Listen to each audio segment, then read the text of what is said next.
Здравейте, приятели градинари! Знам, че всички обичате доматите си в градината и искате да бъдете здрави и хубави и едри. Затова днес ще ви покажа един специален тор, с който да подхранвате доматите си за по-богата реколта и здрави растения.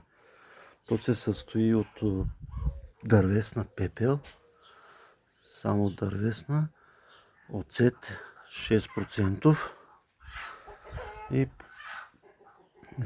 растенията ви стават здрави. Искам сега да споделя как го приготвям аз.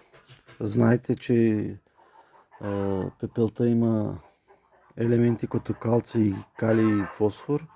Оцета спомага за разлагането им, по-бързо растението да ги усвои. Ето сега показвам пепелта. Изсипвам го в кофата. Виждате. И сега ще видите след оцета как почва реакцията. Ето виждате. И с 10 литра вода го разреждаме.